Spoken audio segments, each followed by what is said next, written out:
Hold on. Am I really live? Hello? Can you guys hear me? Stream quality is good. How do I pin this? I want to pin this.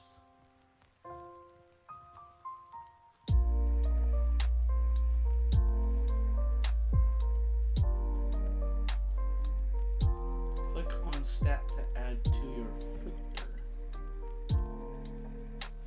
How do I want to put my performance metrics. No, I don't. Do I have to set this up again?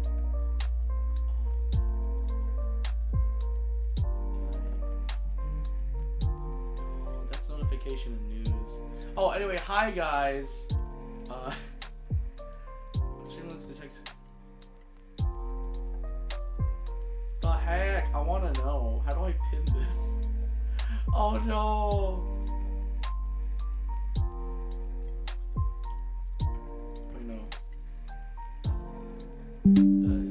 Click on a stat to add it to your. Oh, just click on a stat.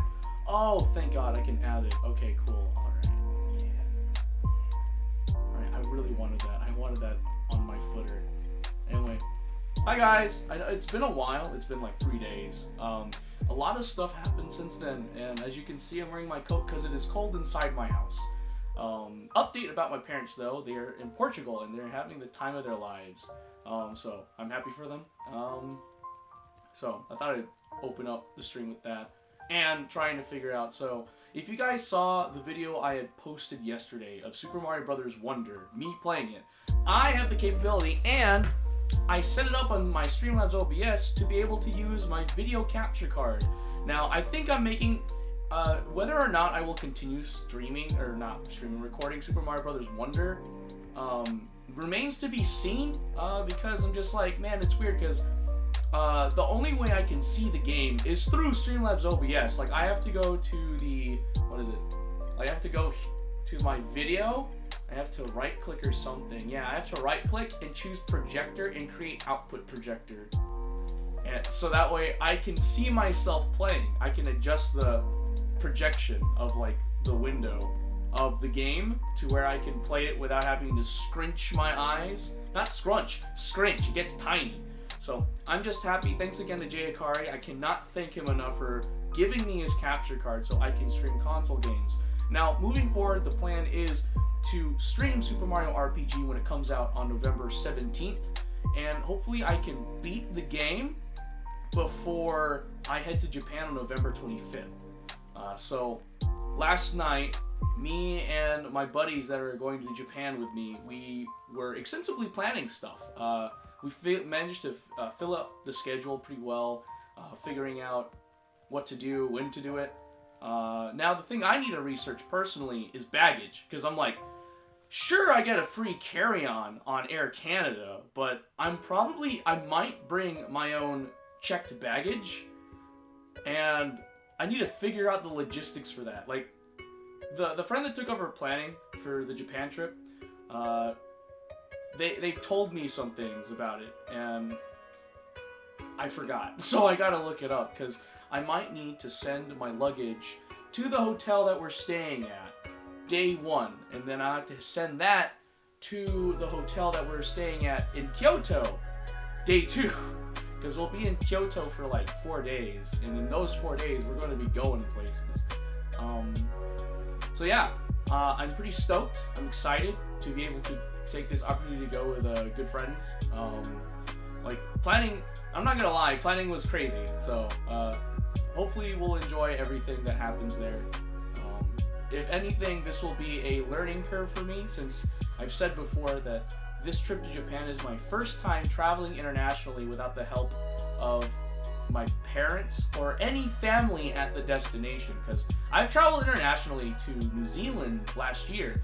I bought the ticket and stuff, but everything else was provided for me by my family that lives in New Zealand. So I never actually truly had like to plan things like down to the littlest details, but this international trip is really challenging me to be a better planner in international travel, because I'd like to go to Japan, and depending on this trip to Japan, I'd like to make it a daily thing. I want to. I would love to make it a daily thing. Because there's just so much to do in Japan, and I just really like Japanese culture.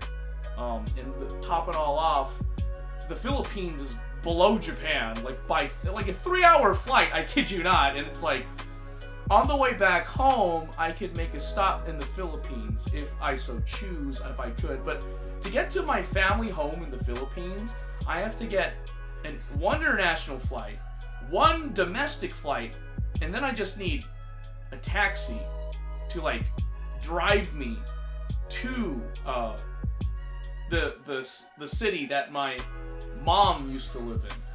So I'm like, wow, because my mom's hometown is like very, very like far away from like civilization. Like earlier this year I went to the Philippines. I went to my mom's hometown, like usual, because every 2 years we usually go to the place that my mom's born at. And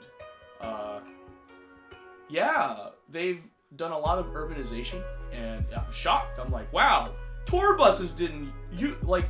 I remember going as a kid, and all they had for transportation from that city to like the domestic airport was like a white van in a wooden shack with a chalkboard with the times the shuttle's supposed to go. Like, that's how far away it was. But nowadays they've really urbanized it. Like, there's a lot more concrete. Like, there's a lot more roads and stuff. It looks more urbanized. It reminds me more of Hawaii, like in the fact that, you know, it's more like urbanized. So it's getting there. So it's nice to see that my mom's hometown is getting more technology, and like they're urbanizing. So it's really nice. So yeah, good stuff. But anyway, within the past 3 days, a lot of stuff has happened. Most of it, now that I think about it, I can't remember. So Monday, there's the premium tourney for Cardfight Vanguard. I didn't do too well, but it was nice. My best friend treated me. So they paid for my tournament entry. They also paid for a deck box I had requested from one of my other friends. And then they paid for my meal at Ninja Ramen after the tourney. And I was like, wow, thank you. And then, what was it? Tuesday. Yeah, so yesterday, I went to finally see the Five Nights at Freddy's movie, where I freaked out because Matt Pat from Game Theory was in it. Like, he had a cameo in it. And I'm so happy to see that, but at the same time, I'm really sad to not see Markiplier, because in one of his live streams, he was like, yeah, unfortunately, because I'm filming Iron Lung, I wasn't able to be a part of the Five Nights at Freddy's movie, because the Five Nights at Freddy's movie and Iron Lung, which is the film that Markiplier is making that will be streamed in theaters, which is amazing, they were filming it at the same time. So it went down to a conflict of scheduling, and there literally was nothing they could do, because if they did make compromises on both sides, they would compromise the quality of the film, which I respect. So they decided just like, never mind, we won't do it. And it's sad. We don't have the king of Five Nights at Freddy's.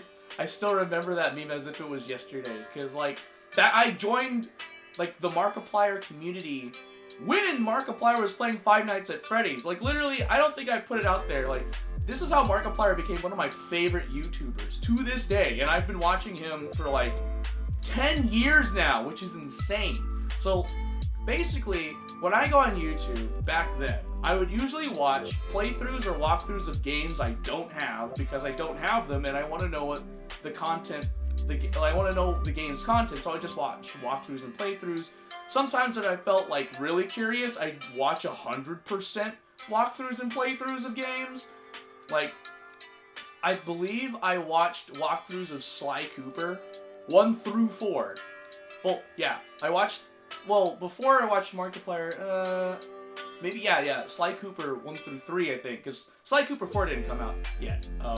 But I would just watch gameplays, and I would do, and like Trash Taste brought this up too, I used to do the whole 3-part anime episode on YouTube, like back in YouTube's heyday, like when YouTube first started, there would be people that would post anime episodes, but they would post it in 3 parts. It would be like Inuyasha episode 1, part 1, and then there's part 2 and part 3, and it got to the point where it was like so convoluted that I just had to like, okay, I have to power through this. And I would watch episodes missing parts. So let's say there's an episode that had 3 parts that was on YouTube. The next episode will only have 2 of the 3 parts, and I would just watch that. Like, when I first started watching Bleach, it was on YouTube with the whole 3-part thing. And so when I started watching Bleach, funnily enough, I remember I watched episode 1 of Bleach and missed the first half of that episode because back then, the first episode of Bleach, I don't even know the YouTuber that did it, but the first episode of Bleach that was on YouTube that I watched only had 2 parts out of the 1, and 2 parts out of all 3. And the first part did not exist. I tried to find it, I couldn't find it, so I started watching the first episode of Bleach literally 2 minutes after Ichigo's soul gets pushed out of his body or whatever. So I've been dealing with that, and that probably can. And I don't know why, but I just stopped watching Bleach. I don't know why. Bleach is a great anime, and it's something I grew up with. Like I'd see it on Toonami and stuff, but I just didn't continue it. It's just the last episode I remember was when Rukia was going to be executed, and it was right after the fight with that weird Jello scientist Reaper dude. And I remember it because there's this hot chick. I'm probably pretty sure if I go back, I'll be like, oh, hot? Maybe. It was a hot chick. And she was created by the scientist. And she can't hate the scientist because she was made not to hate the scientist or whatever. I don't know. And I think the guy turned into goo, like green goo or something, to escape. I was like, you got me, but I'll get you next time. Or I don't know. It's weird. It's crazy. Bleach is insane. Highly recommended watch, just because it's one of the original animes like that everyone knew about, like till this day, because they finally animated Bleach, the 1,000-year Blood War arc, and I'm like, oh, cool. I don't know if I'll ever get back into Bleach, guys. And it's like, man, because I put in so much time and effort to catch up with One Piece when I was in junior high, and then I put in all the time and effort to catch up with Yu-Gi-Oh in high school. Like, I am way behind Yu-Gi-Oh! Now. I am halfway done with Yu-Gi-Oh! 7s. I have not picked it up since, like, I think last year. Not gonna lie. Yu-Gi-Oh! 7s is really fun. I like it. It's a fun watch. I know there's, like, what is it? Yu-Gi-Oh! Go Rush, which is, like, another series. Because, like, Yu-Gi-Oh! 7s didn't last long. It had, like, 92 episodes or something. And then they started, like, a new Yu-Gi-Oh! Series, which I need to watch. But, in general, Yu-Gi-Oh! 7 was interesting because they introduced a new way to duel called Rush Duel, which is essentially like Card Fight Vanguard. I call cards and then I swing at you. See what you can do. It lives up to its namesake of Rush Dueling. And I'm like, if Rush Duels hit America, I'd be playing that stuff. I would be playing Seven's Magic Magician or whatever. I'd be like maximum summoning and stuff. And I'm like, bro. Speaking of which, tangent time. Had lunch. Ooh, excuse me. It had mini corn dogs and half a Fanta. So I am up to date with Monster Musume, the manga, and just personal opinion, I love it. And I'm really sad. I would be really sad to see it go. It's like there's so much that the author Okayado has done to expand the world of Monster Musume. I think like this, not the latest chapter, but the chapter before it. I don't remember what chapter it is. They introduced greater beings. So like there's extra species, right? Ooh, hot monster girl babes, of course. But now Okayado has introduced the idea that there are even greater beings than the extra species called greater species that literally there's no record about. Like, for example, centaurs. It's cool and all, yeah. And this time they, in the last chapter, not the latest one that is out currently, I haven't checked. Yeah, the one that's out currently. So, in one of the latest chapters, they introduced the water sprite. it's not a, it's like a nymph. Is it the nymph? Because there is, there's like the 4 great spirits. So salamander, sylph is wind, water is nymph, and dwarf is earth. I don't know, but I think it was the nymph. I think it was a nymph, like the water spirit. Like, dang, Okiato went all out with making this greater species model, because dang, she's hot. Wow, like she is the progenitor of the slime girls. Like, the slime girls are her daughters of the greater species, like the nymph. And I'm like, oh, and like the art of her looks really gorgeous. Like, I think Okiato did an amazing job. After all, the nymph is a greater species, so of course she will look pretty voluptuous. So I'm like, oh, wow. It was really cool to see that type of thinking. It was like, how can Okiato top previous chapters in Monster Musume? Because like now he's gone to like different extra species, then he went to subspecies of the extra species, and then it's like, what do you go to next? And then he's like, oh, let's introduce greater species. And I'm like, what the fudge? You can go beyond? It's really cool, and I'm excited to see where Monster Musume goes on in the future. I know it won't last long. Like, it can't. Like, there will inevitably be an end, and personally, I would love the ending to be like a straight up like, alright, I'll marry all of you girls. Because like, I feel like that would be great. That would be a funny gag ending. I don't know. I don't know if that would ruin the story, because there's literally like points in time where the girls fight for Kimihito Kuruso's hand in marriage, and Kimihito's like, well, I have good moral standards and I want to just marry one of you girls, so please just give me time to think about this. And on top of that, it's like literally the extra species in the series just have their own culture, which is interesting to say the least. So Kimihito's also having to take into account the girls' feelings as well as their cultural backgrounds to not be, disrespectful. But overall, he's an awesome dude. Like, he is the Giga Chad of all harem protagonists, in my opinion.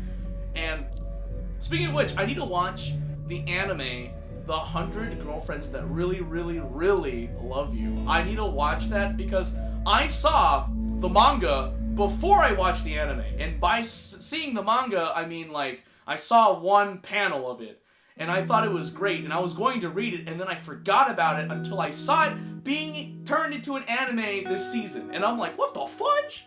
Bro, I need to watch this. But lately, I'm on an anime burnout. Like, I hate to admit it, but I'm on another anime burnout. What I've been watching now is just virtual tubers like Fuwamoko, Narissa Ravencroft, Shiori, Koseki Bijo, I mean, like, pretty much all Advent. And I mean, also, like, I know I say I really like Amelia Watson, but lately I've just not been watching her streams. But I've seen her shorts and I love her shorts. I need to watch more of Amelia Watson's streams from Holomyth and Hololive, because, like, just because Shiori Novella is really good and I enjoy her content, Amelia Watson will always be number one for me, because I just think she's just great. She's funny.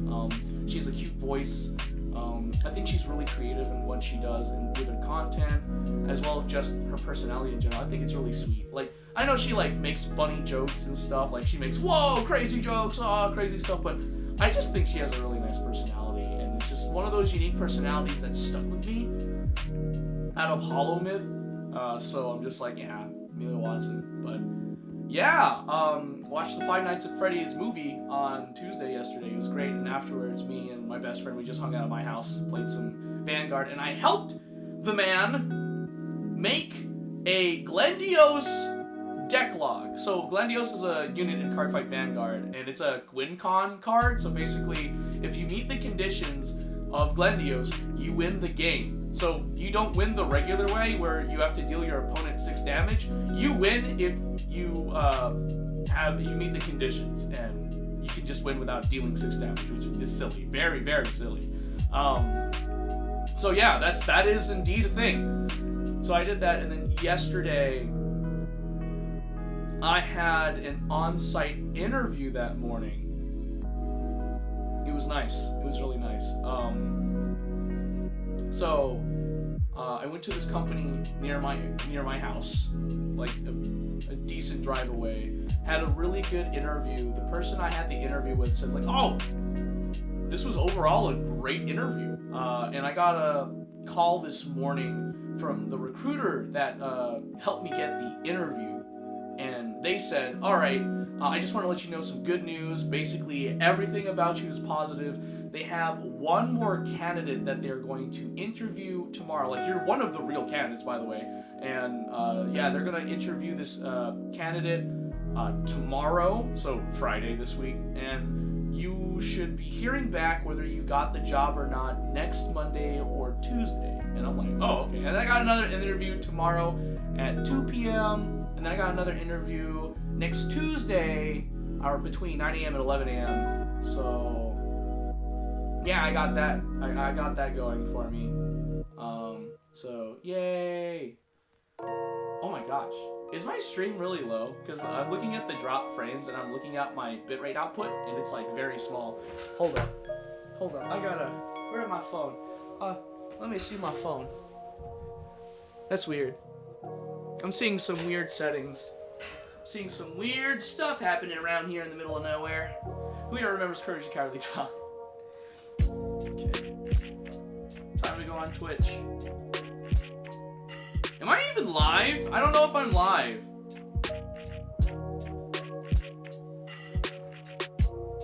Uh-oh.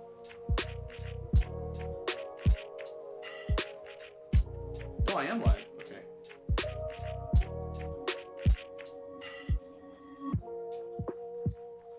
Okay, so I have excellent connection. It's so weird. I don't even know what the settings are.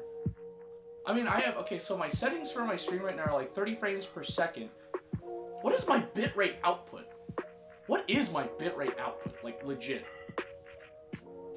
Let me look at, because yesterday there were some issues with Streamlabs OBS for me before I was making that video for Super Mario Brothers Wonder. And there was the issue of when I try to record, it would say, if there's an error recording, check your recording and output settings. And so I had to literally troubleshoot for a good 30 minutes, and what happened was clear the cache and restart, and that's what I did. So far the stream is very fluid, and I'm like, how? How is it fluid? What is this? What's the, oh wait, whoops. Stream.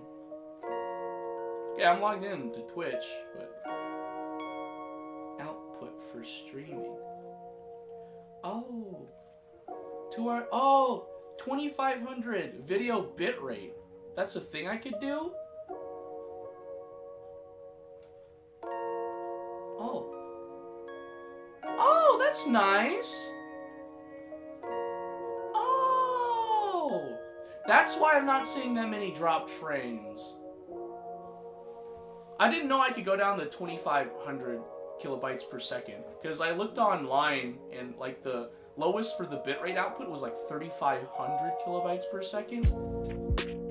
And so far, I mean, like, there isn't that many dropped frames, and so far the bitrate output has been keeping up with the set bitrate output for my general settings, which is like 2500 kilobytes per second. And so far the median range is like been 2500 kilobytes per second.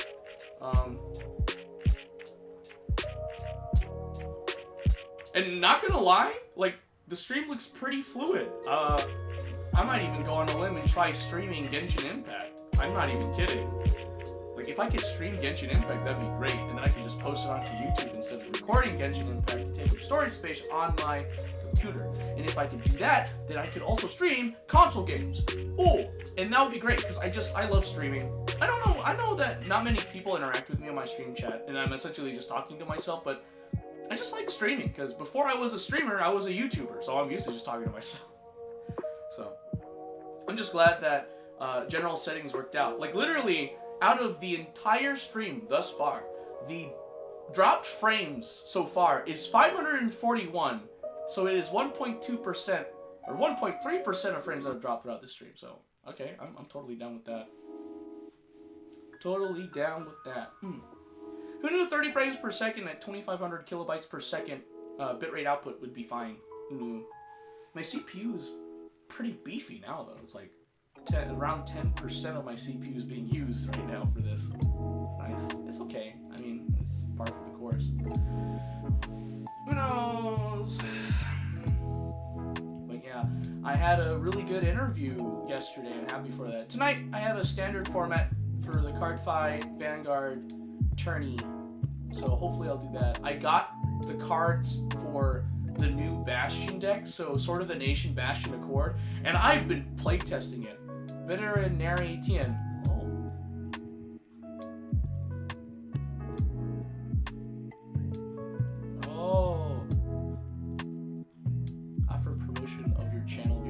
Oh, okay, cool.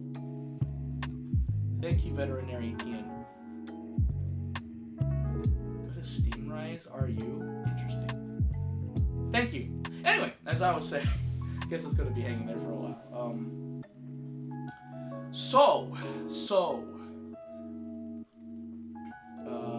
What was I saying? Oh! Yeah, so I got the cards for Bastion so in Cardfight Vanguard for the standard format, there are like 2 decks that had major overhauled the mechanic. Like there is Magnolia and Bastion, and so I got the new cards for Bastion, and I also got the new cards for Magnolia, and I was playtesting the new versions of those decks, and I gotta say, once I got the hang of the mechanics and understood how to build the deck related to the new stuff, it was just like, wow, this deck actually is much better. So I'm debating whether or not to use Prison, Bastion, or Magnolia tonight for the tourney. And Prison is basically cops that imprison evildoers. It is a fun deck to play, not gonna lie. But yeah, so that's some of the stuff that's happened within the past couple of days. And regards to the anime burnout, like the only anime I'm watching so far is just the inexperienced you and the inexperienced me and the experienced you, or whatever the way you put it. And then there's Uma Musume Pretty Derby Season 3, so I've been watching that. Spy Family, that is a must. So I've been watching Spy Family Season 2, Part 1. And I'm excited because the next episode is the start of the cruise arc, because I'm up to date with the manga. I've seen the stuff, and like, I already made the prediction that this season of Spy Family, they're going to cover the cruise arc. And yes, they are! I saw the preview for this week's episode, and I was like, yes, I knew they'd cover the cruise arc. They had to in this season. But that's just me. But yeah, Spy Family, I love it. It is the best. It's like one of the best forms of comedy in my opinion. Just like a lot of chaotic factors, but it just somehow aligns. Like that type of like plot thinking is just like big brain and amazing. And what blows my mind is the fact that this author that made Spy Family manages to balance slice of life with action. Because you have Yor being an assassin, you have Lloyd being a spy, and then you have Anya being a telepathic 4-year-old in school. And then like during the school arcs, it's very wholesome. During the assassin and spy arcs, it's just really funny. It just all works out, and it's great, honestly. I am excited to see where the author takes this story because it's so good.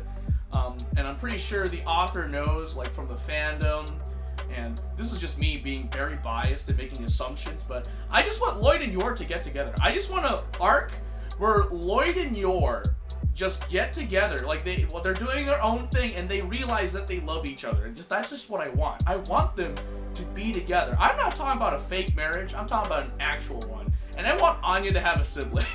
So that way the sibling can take care of Anya, because Anya can't not take care of herself. She's a freaking 4-year-old. And I love how they portray Anya in the series, because Anya actually acts like a freaking 4-year-old. Like, a 4-year-old cannot, like, calculate all of this stuff. A 4-year-old isn't like Yuga from Yu-Gi-Oh! 7s and can calculate the trajectory of freaking everything. No, a 4-year-old is gonna be dumb. And, like, curious about the world, and they're gonna try to explore and, like, mess around. They're gonna use their imagination to be silly. They're gonna be like, I'll do this, and not do it because they're a 4-year-old and they don't know any better. Like, that's how, like, Anya, in my personal opinion, is, like, literally the depiction of how a little kid should act at their age. Biggs Benny, Kuso Yaro.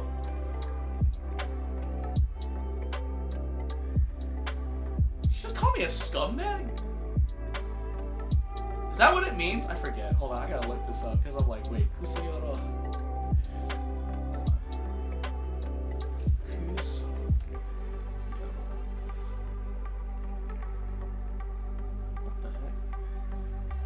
Oh, I've been cursing on stream. Oops. Because I looked it up. Commonly used Japanese curse words and insults. Usually, kuso is usually used as an interjection or intensifier, while this word means poop or hump or poop. Its meanings may actually vary. Ah, okay. Call this scumbag. How dare. But anyway, thanks for joining this stream, Biggs Benny.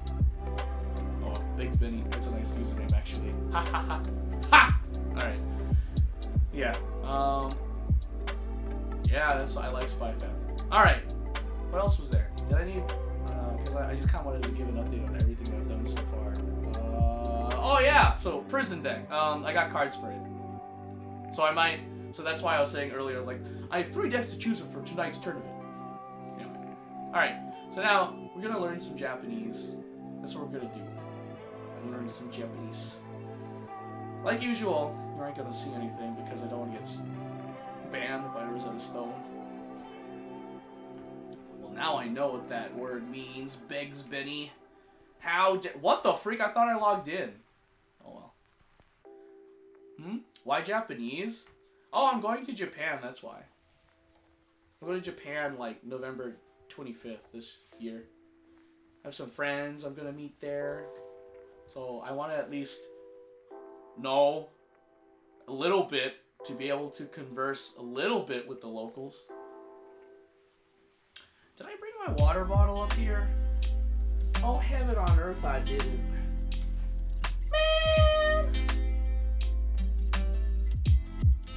Man. Girlfriend? Oh, heck no. I can't. I don't have a girlfriend. I'm not a good enough person to have one. I'll be right back. I need to get my water bottle. Ah! What's going on? Rosetta Stone, what the fudge? With friends, though? In Japan? Oh. Yeah, in Japan. Yeah, I have friends that came to my university while I was a university student. Yeah, and I became friends with them, and I told them that one day I'd go to Japan and visit them, so the time is 9. Time is 9. Alright, I'll be right back.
I'm back. I got my dented water bottle. Dang, I forgot that when I cleared the cache and restarted OBS Streamlabs yesterday, it literally reset my settings for all my overlays. So, no, I was not taking a dump, Big Benny. I was not.